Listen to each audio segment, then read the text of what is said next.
तथा बृहस्पति का पंचम भाव, चूंकि बृहस्पति पुत्र कारक ग्रह है, और चंद्रमा का प्रथम भाव शुभ हो, तो संतान अवश्य होगी।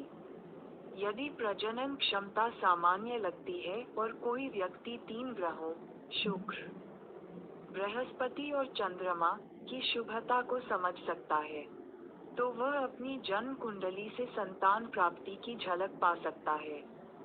यदि लग्नेश पंचम भाव में हो तथा प्रथमेश बलवान हो तो संतान के विषय में चिंता करने की आवश्यकता नहीं होती है।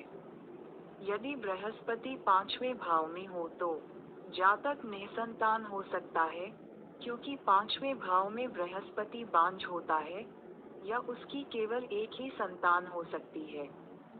लेकिन यदि पापी बृहस्पति बलवान हो तथा लग्न के स्वामी से दृष्ट हो तो जातक को पुत्र की प्राप्ति होगी। हालांकि किसी व्यक्ति के मामले में मिष्ठस्थ बृहस्पति संतानोत्पत्ति में सहायक होता है। यदि किसी स्त्री के प्रथम भाव में बृहस्पति और शुक्र हो तो उसके अनेक बच्चे होंगे। यदि पाप भाव का स्वामी प्रथम भाव में हो या प्रथम भाव का स्वामी पाप भाव में हो या नीच का हो या राहु के साथ हो तो संतान न होने की संभावना अधिक होती है। यदि प्रथम भाव का स्वामी कमजोर और खराब स्थिति में हो तो संतान प्राप्ति देर से होती है।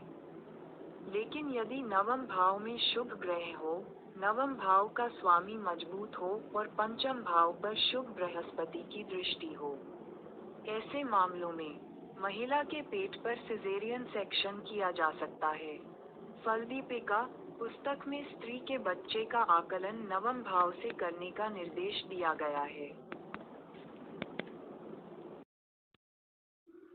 संतान हानि योग। यदि पंचमेश खराब स्थिति में हो और अष्टमेश खराब स्थिति में हो तथा लग्नेश खराब स्थिति में हो या कमजोर हो तो संतान हानि की संभावना होती है। यदि किसी स्त्री का सूर्य 5वें भाव में हो तो उसकी पहली संतान नष्ट हो जाएगी, और यदि खराब सूर्य अपने स्थान पर न हो तो उसका गर्भपात हो जाएगा।